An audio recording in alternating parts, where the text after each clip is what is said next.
Hello everyone, welcome back to online study on. आज की इस वीडियो में बात करेंगे हम लोग बिहार में कृषि और ग्रामीण विकास के बारे में।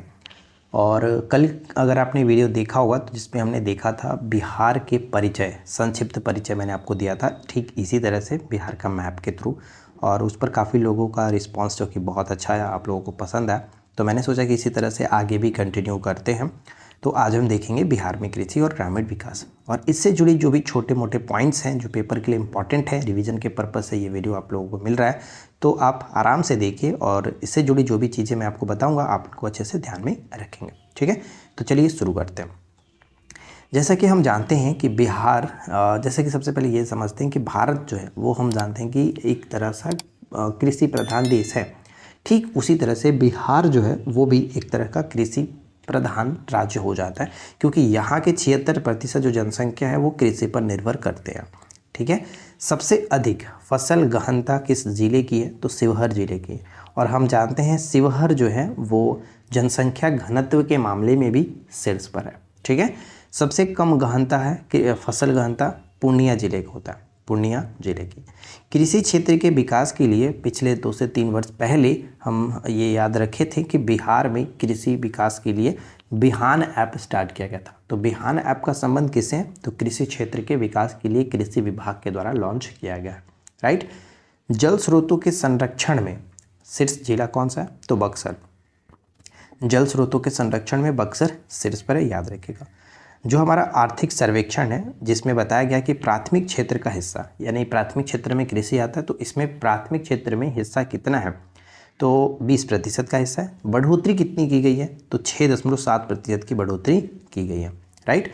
यहाँ पे जो भी मैं आपको बता रहा हूँ वो करंट से रिलेटेड है और साथ ही साथ स्टैटिक का भी क्वेश्चन यहाँ पे इंक्लूडेड है। तो मतलब एक तरह से मोटा मोटी आपका दोनों तरह से कवर हो रहा है। तो बस आप आराम से देखिए एंड तक और सब कुछ अच्छे से याद रखिएगा। जो भी चीज़ें बताई जाएंगी उनको याद रखना। अब हम आगे बढ़ते हैं और इसमें देखते हैं कि कौन कौन से उत्पादन में बिहार का थोड़ा सा रैंक अच्छा है। जैसे मखाना, तो मखाना के उत्पादन में अच्छा ही नहीं, पूरे ओवरऑल इंडिया में बिहार टॉप पर है, प्रथम स्थान रखता है। और अगर हम जिला में बात करें कि किस जिले में सबसे ज़्यादा मखाना का उत्पादन होता है, तो दरभंगा में मखाना का उत्पादन ज़्यादा होता है। लीची का सर्वाधिक उत्पादन, तो ये हमेशा से मुजफ्फरपुर लीची के लिए फेमस रहा है। केला उत्पादन में थोड़ा सा सावधानी बरतनी होगी, क्योंकि केला उत्पादन में बेसिकली आप जानते हैं कि हाजीपुर का केला काफ़ी फेमस था, लेकिन अब थोड़ा सा यहाँ पे चेंज होते हुए उत्पादन की दृष्टि से देखा जाए तो मधुबनी ने इस पर कब्जा जमा लिया। केला उत्पादन में मधुबनी शीर्ष पर है। ठीक है, मत्स्य उत्पादन में भी मधुबनी शीर्ष पर है। नेक्स्ट पॉइंट आता है हमारा कि रागी या फिर मड़ुआ उत्पादन में देश में प्रथम स्थान रखता है बिहार। ठीक है, प्रथम स्थान रखता है। अब नेक्स्ट हम बात करते हैं कि बिहार में सबसे ज़्यादा जो मिट्टी है वो जलोढ़ मिट्टी है। जलोढ़ मिट्टी में चावल सबसे ज़्यादा होता है, अच्छे से ये तो आपको पता ही है। तो सर्वाधिक क्षेत्र में, बिहार में सर्वाधिक क्षेत्र में चावल की खेती की जाती है, सर्वाधिक उत्पादन चावल का होता है। तो चावल उत्पादन में शीर्ष जिले कौन से? तो रोहतास सबसे टॉप पर, औरंगाबाद, फिर कैमूर, यानी शीर्ष 3 जिले आप यहाँ पे देख पाएंगे। ठीक उसी तरह से अगर हम बात करें कि गेहूं उत्पादन में, तो गेहूं उत्पादन में भी रोहतास शीर्ष पर है, उसके बाद कैमूर और भोजपुर, ये 3 जिले हो जाते हैं। राइट। हर खेत तक सिंचाई का पानी, ये लक्ष्य रखा गया, मतलब लक्ष्य नहीं, ये आवंटन किया गया बजट 2023-24 जो है, इसमें ये हर खेत तक सिंचाई का पानी इस सरकार ने 200 करोड़ रुपए आवंटित किए हुए हैं। चाय उत्पादन में हमेशा से किशनगंज जो कि शीर्ष पर है ही, तो चाय उत्पादन में बिहार में किशनगंज शीर्ष पर है। जूट उत्पादन की बात करें तो बिहार का जो रैंक है वो पश्चिम बंगाल के बाद दूसरा स्थान रखता है। बिहार पश्चिम बंगाल के बाद दूसरा स्थान रखता है। 7 निश्चय जो योजना है, 7 निश्चय 2.0, इसमें सरकार ने 5040 करोड़ आवंटन किया। पहले वाला जो था, मतलब सिर्फ 7 निश्चय जो था उसके लिए 5000 करोड़ का आवंटन था, लेकिन 7 निश्चय 2.0 जो है इसके लिए 5040 करोड़ का आवंटन किया गया। सबसे अधिक उर्वरक की खपत की गई है, तो यूरिया जो उर्वरक है इसकी खपत सबसे ज़्यादा की गई है।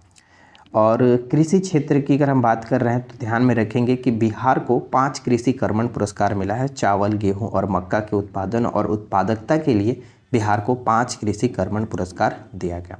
तो कुल मिलाकर आपने यहाँ तक जो भी चीज़ें अभी तक देखा है इन सभी को अच्छे से ध्यान में रखेंगे। अब इसके आगे बढ़ते हैं तो एक चीज़ और याद रखिएगा, कॉम्फेड जो है इसकी स्थापना 1983 में की गई थी और ये सुधा दूध डेयरी जो है इससे रिलेटेड हो जाता है, तो ये थोड़ा सा याद रखेंगे। अब यहाँ पे एक पॉइंट और याद रखें, जैसे कि हर खेत पानी का जो लक्ष्य रखा गया वो कब तक है।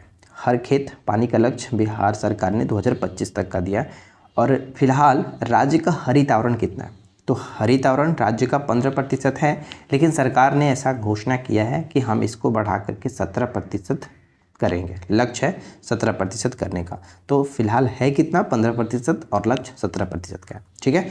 उर्वरक कारखाना रिफाइनरी संयंत्र जो कि बरौनी में लगाया गया। राइट। जल जीवन हरियाली मिशन की शुरुआत बिहार में की गई थी अक्टूबर 2019 में। सबौर विजय क्या है, तो हाल ही में मैंने आपको करंट अफेयर्स में बताया था कि सबौर विजय जो है वो धान की नई किस्म है। ठीक है। बिहार कृषि विश्वविद्यालय सबौर के द्वारा ये विकसित किया गया धान की नई वैरायटी है सबौर। ठीक है। हरित आवरण और पर्यावरण संतुलन को बढ़ाने के लिए 5 करोड़ पौधे लगाने का जो लक्ष्य रखा गया, 2025 तक का लक्ष्य रखा गया। राज्य का प्रथम ग्रीनफील्ड संयंत्र कहाँ लगाया गया, तो पूर्णिया में लगाया गया। देखिए, ये तो मैंने छोटा छोटा चीज़ें जो था वो सब कुछ मैंने आपको बता दिया। अगर इसके अलावा भी आपके माइंड में कुछ भी चलता है तो आप इस तरह से बना करके अपना मैप और माइंड में रख सकते हो। ठीक है। अगर ये वीडियो आप लोगों के लिए थोड़ा सा भी हेल्पफुल रहा हो तो प्लीज़ इस वीडियो को ज़्यादा लाइक करिए, अपने फ्रेंड के साथ शेयर करिए और चैनल पे पहली बार अगर आप आए हैं तो सब्सक्राइब करके नोटिफिकेशन बेल आइकन को ऑल पे सेट कर लीजिए। और रही बात ये पीडीएफ की, तो ये सारा पीडीएफ हम अपने एप्लीकेशन पर बिहार स्पेशल और 17 बीपीएससी के कोर्स में अपलोड कर देते हैं। तो अब अगर आपको पीडीएफ चाहिए तो आप जा करके वहाँ से ले सकते हैं। एप्लीकेशन पर जाइए, वहाँ पे आपको बहुत ही कम कीमत के साथ हमारी स्टडी मटेरियल्स मिल जाती हैं। तो फ्रेंड्स, इस वीडियो में इतना ही। आई होप ये वीडियो आप लोगों के लिए हेल्पफुल रही होगी। तो मिलते हैं नेक्स्ट वीडियो में नए टॉपिक के साथ। Thanks for watching, keep learning, have a good day.